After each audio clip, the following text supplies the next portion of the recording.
Hello, this is the Harboring Light. I'm Mary. I give a conservative perspective about the world around me. Okay, feedback is immensely important. Feel free to reach out to me. 2 ways to do this is first, email, and then YouTube. Now, email, you get immediate responses, within reason. But YouTube comments are greatly appreciated. I appreciate all of you. Okay, so I'm on a lot of different platforms, so it's not hard to find me. Also, I reiterate, can't stress enough, word of mouth really works. So, feel free to spread the word out and say, hey, have you heard of the show, The Harboring Light? Friends, loved ones, say, type it in, The Harboring Light. That's me. Mary, yeah. Alright, so let's get on to the topic of choice here. Okay, so since it's Friday, it's all about getting current. So this time what I'm going to do is I'm going to give my thoughts, well, not issues, I don't really know, let's say this, I will see this in passing when it is available for streaming or what have you, Masters of the Universe. But this episode is focusing in on the aspects of the issues with remaking something, right? And how not appreciating the original source and the content and everything behind it. And then from that, I'm going to give a lot of different examples and my thoughts and my analysis about that with the issues of not keeping true to the original source when, different generations want to recreate it. Alright, so here we go.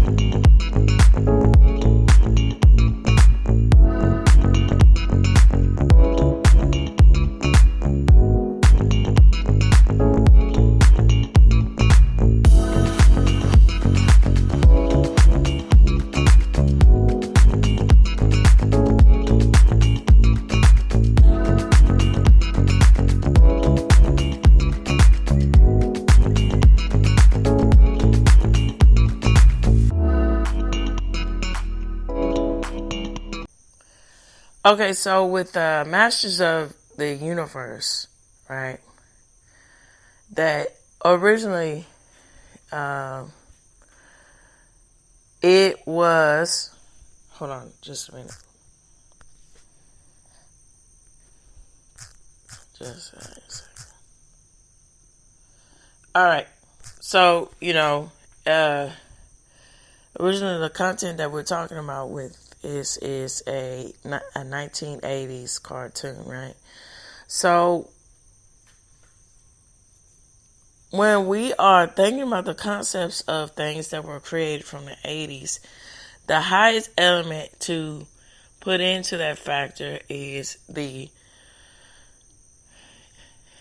campiness that is within the 80s. I mean, that's the charm. A lot of times people, I think, who really have a sense of humor, that's blatantly obvious, right? And so, with a movie like this, which was already originally a live action movie when the 80s was going on, they really did that right the first time. And what I mean by doing that right the first time, it was appropriate for this movie to come out then in the 80s, right, when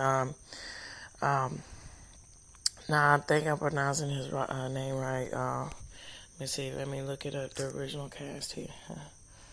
Okay.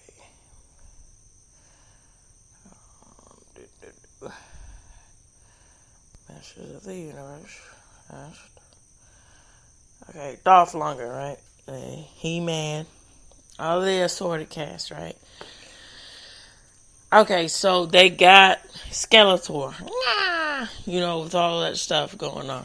Now they got that right, okay? With the cheesiness and the live action hero concept and brought it to life and translated it quite well because it was in the arena for the right time.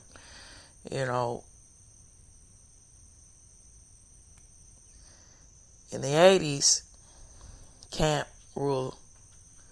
campiness ruled the landscape for most of the time when you think about scenarios like this.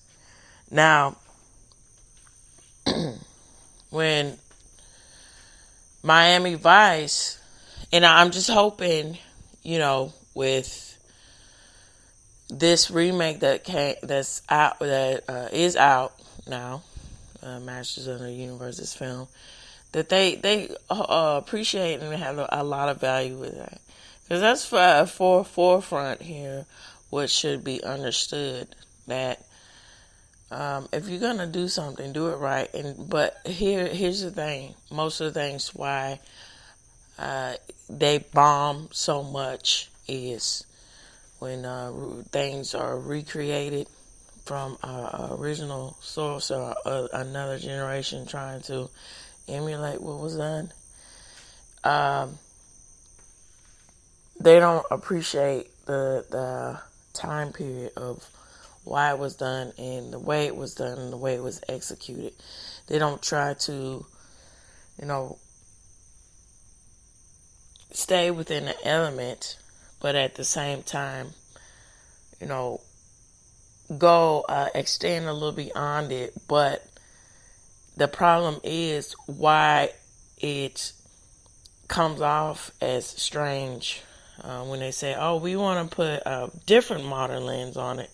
It's because they don't really appreciate the original source, or they don't care about it. It's just a lack of appreciation. It's very pronounced, even though they try to push it off as, "Oh, it's not that sometimes." And then other times they just blatantly say, "I don't know and I don't care. I'm just gonna do this." And a case in point about that, the Star Wars movies that have come out sometime recently here. They are not all, when Disney put its little magic dust on it, a little pixie dust everywhere, screwing stuff up. It's screwed up in the original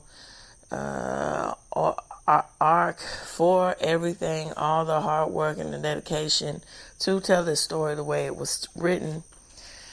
The people who took it amongst themselves, who were brought in to tell Star Wars in a different way or whatever, they have a agenda to a push, because they, again, don't appreciate the content in which it was originally delivered.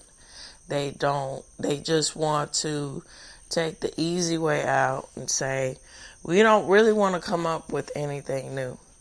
We just want to ride the success, have all of the benefits of that without the hard work and the scrutiny that might come from it, from putting yourself out there. But there's no integrity, because they don't appreciate the source, right? But I'll give them credit to this. At least in some way, shape, or form, I don't know. Just know when it came out, I thought it was really crazy to to have that as fine to let somebody like this be over the telling of Star Wars content, to say, well, I don't know anything about it. I don't care. Essentially, I'm paraphrasing, but I'm just being very just transparent about it. That's what she was saying when it, and say, I just want my feminist bent on it. That's what I want to do, to murky up the waters with it, okay?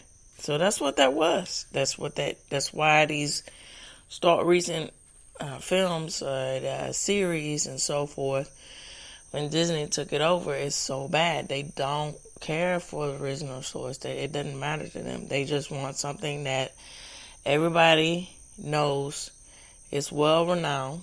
They want the attention, but they don't want to take the time to build up a rapport that's new to the original source and just extend on it. They don't want to do that.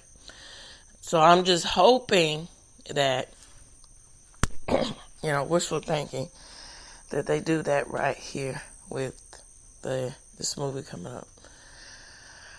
Okay, so moving on.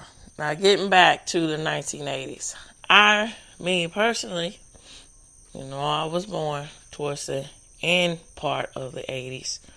I think that decade was just totally rad, okay? Corniness included with that. Alright, so here it is. The reason why I think that is because, look at, when you reflect and think and look at all the stuff that was produced out of the 1980s, you really had a lot, for good and bad, for the most part, that it was all centered around natural talent, okay? And also not taking yourself so serious, right? And so that was the issue, and why the Miami Vice movie flopped so bad. The one with Jamie Foxx, right? And Colin Farrell, right? I want to say. Now, this is why. And the difference between the two, I'm going to break them down. The 21 Jump Street with the movies with that, with Channing Tatum and Jonah Hill versus, the Miami Vice movie, what I just said. Now, with the Miami Vice movie, it flopped so bad because they went gritty, hard. They took it way too serious.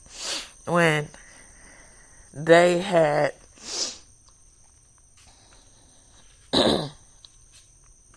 the supreme, opportunity to just comedic gold. And then dropping a bomb with Jamie Foxx. What are you doing? You have a powerhouse of comedy there. He could have just lit that up with comedy gold here, left and right. And then even Colin Farrell, when you put him in a situation where, he's an actor who is dramatic, but he can play comedy quite well when he's in the right situation. And can you imagine what that would have been if they just would have said, okay, we are not going to go, we're not going to go so nor, we're not going to do that, we're not going to go seedy, we're going to just get the campiness of it. I mean, because when you look at the show itself, Miami Vice, I've seen, now I saw some episodes in passing, growing up on TV Land and stuff like that, but I never really sat down and saw them. Now, because Don Johnson and what's his name? He was one of those ones that with the three names, and then that's very nostalgic to me, and understandable to me, because I grew up in a generation where a three named actor is it's gold, like with popular among youth, like Jonathan Taylor Thomas. The list goes on, 90s stuff. Here, hold on. Let me see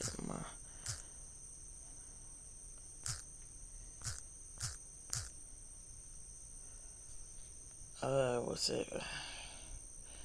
I just can't remember. Philip Michael Thomas. With those two. Okay. Going back. All right. So when me sitting there looking at the show, I mean, that's just the charm of the 80s. And it, even though it was a show about really serious issues, it couldn't escape the aspects of having that element of cheeseball in it, because that was just the element of the time to go into those action tropes. Oh, we got to make sure here, the bad guy's doing this, and he's got to look this way. Or it's kind of like it's written as far as that is for like from broad general strokes for explaining something to a kid or something, what have you. And then what I mean by this is, like, hey, case in point. If you are describing something, basic general stuff or plot to a child, you don't go into, for the most part, you wouldn't go into massive details about something, because they just want to see the generality of what you're talking about. And so that's pretty much what it looks like. But they were, again, most of the time, the stuff that was produced in the 1980s, they didn't take themselves too serious. And that was you could see like they were just having fun and riding the wave.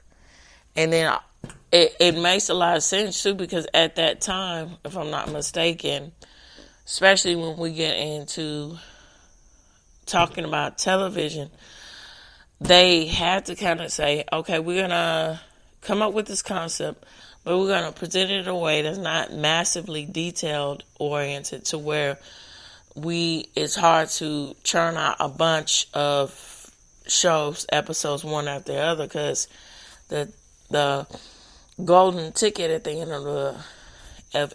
end of everything was to hopefully to reach so many episodes to get into syndication mode. That was the idea, if I'm not mistaken. So that might be the reason why, especially when it comes to television, things were that way. And then getting back now, I'm going to get to 21 Jump Street, but to add on to this, MacGyver. Now, MacGyver was specifically written for a certain generation, what would be the 1980s. And then, again, why it bombed when they tried to remake it in the 2010s or something. I mean, can you imagine? Because with MacGyver, which is inadvertently enough, the actor was in the Stargate television series, and if I'm not mistaken, I think I recently heard that they were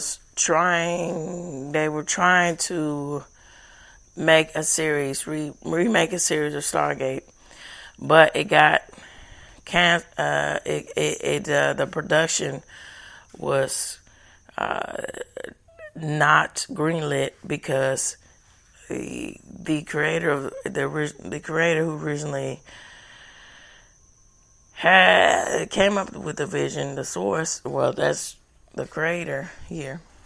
That's what that title means. Said would not budge on the way in which these characters are, and they wanted to do this whole dumb crap with what they messed up with the trilogy of the Lord of the Rings series. They did some dumb crap they had no business doing. They do want to put all-inclusive stuff where you don't, and not everything is all-inclusive. You're an idiot if you think that's the way life is. Not everything is all-inclusive. I mean, get your head out of your ass and realize that. I mean, you got to.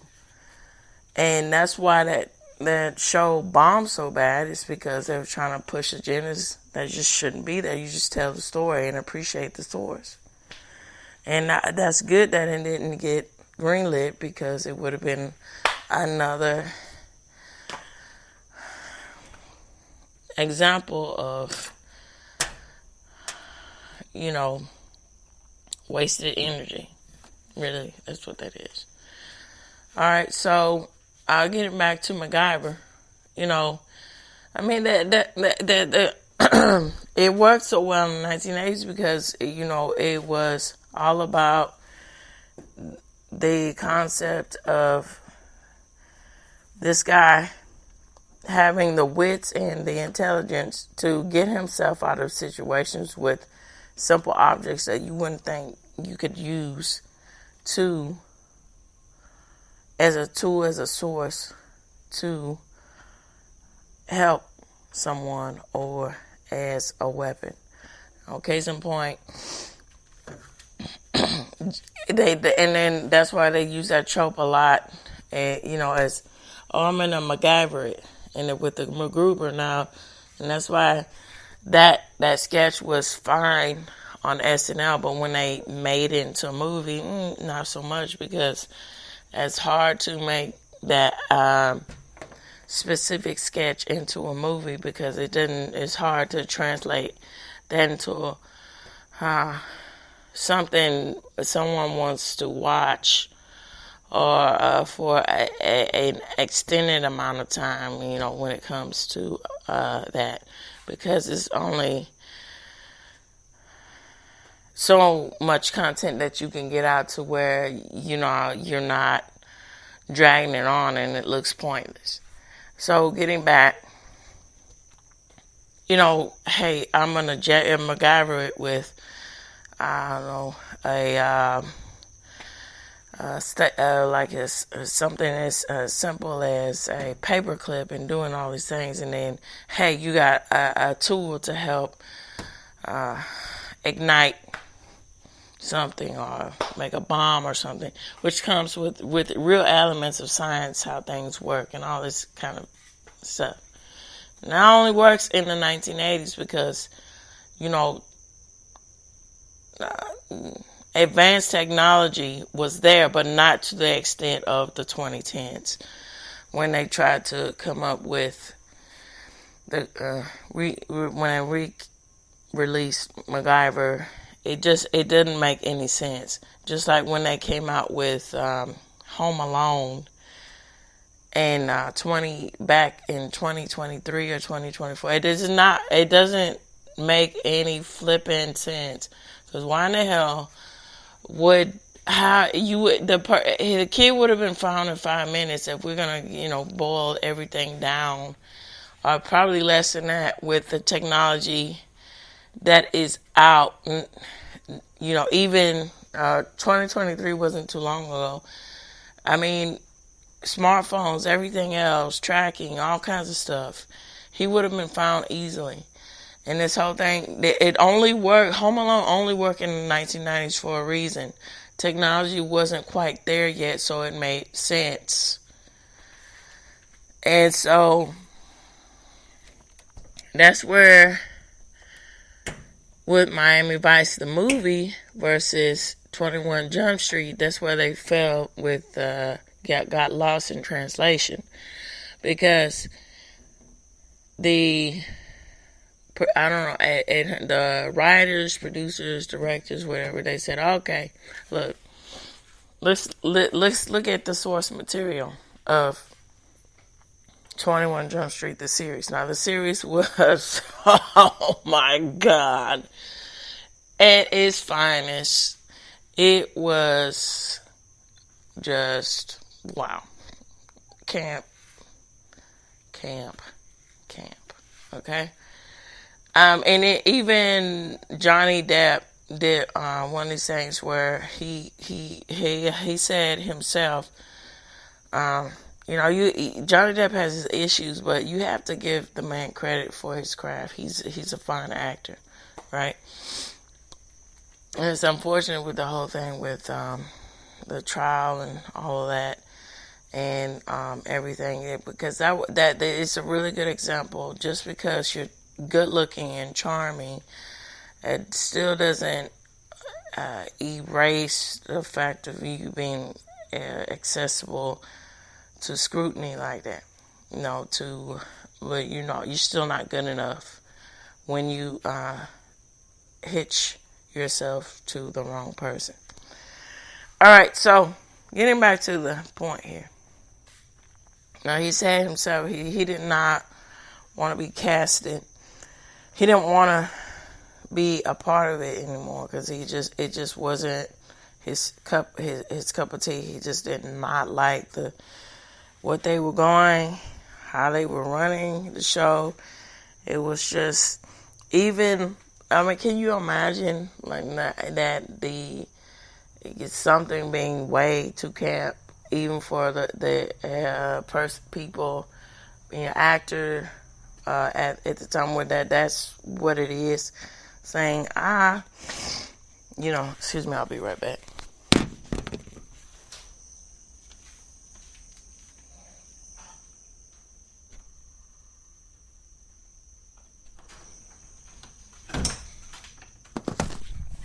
I was saying, I don't know, guys. You just really carrying the torch too high, too much. Guys, change, like rain that in, like rain.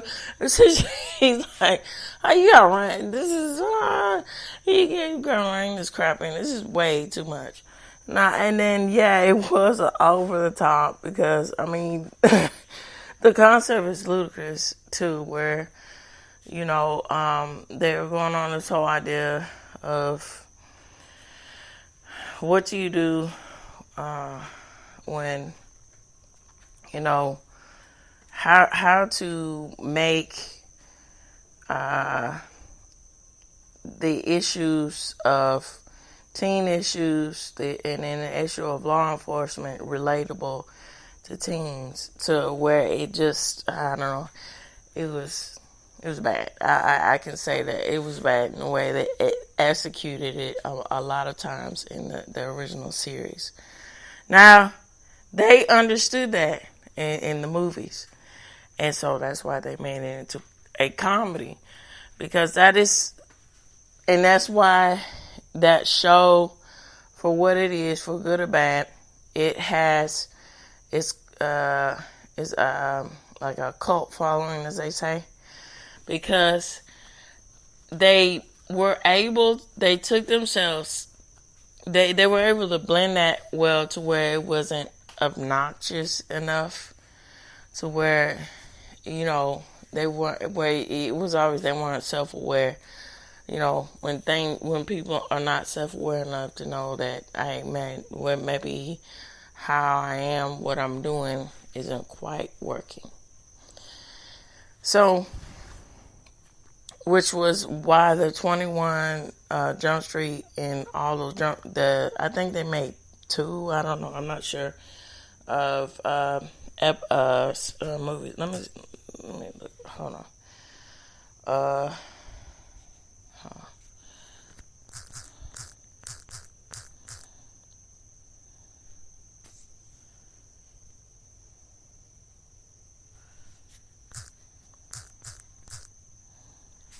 let's see.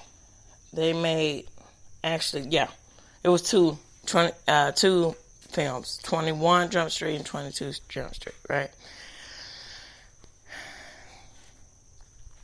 They made it into a comedy with a comedy duo that worked pretty well for the most part. And it was very successful, because why? They understood that the original source, they saw, okay, so they said, bet, hey, I can see that, registering with the, whoever came up with the concept. Hey, man, this series, even though it has such a following, it is insane the way it's so campy. So how about as an homage or as respect, let's make movies to bring that to life. And they made a comedy, and it worked, and it made sense, and it was right, and it was reasonable because it was a comedy, right? Which didn't make sense for them not to do that with Miami Vice. And let me think, case in point, that's where I think a lot of stuff falls short. And I'm hoping that this time they don't do that, And then with to add on to that, with Evil Dead, right?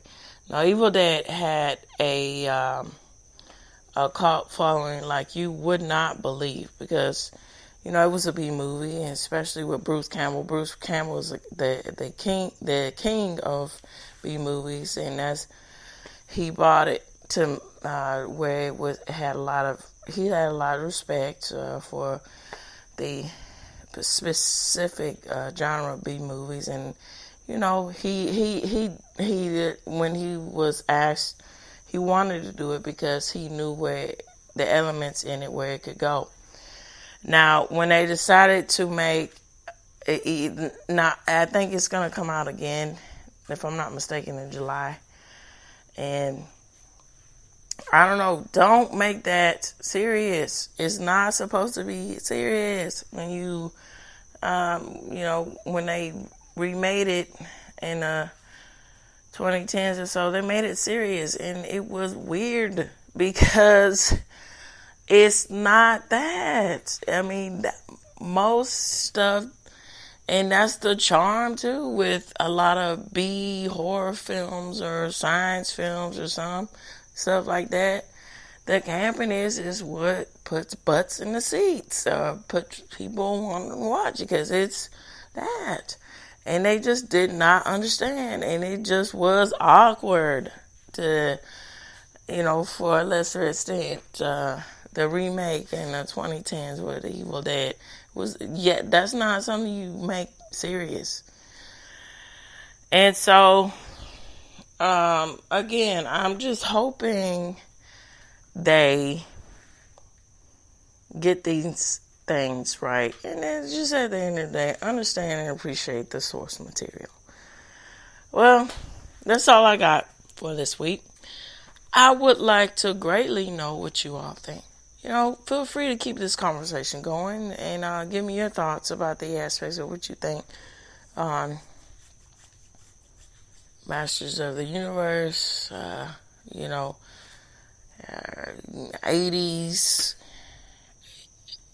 nostalgia or 80s shows, whether it be fashion, what have you, stuff from the 80s. Feel free to weigh in on it. Either email me or fill up those comments on YouTube. It'd be greatly appreciated. All right, so that's my current take for this week. All right, so get back to you next week with more current thoughts.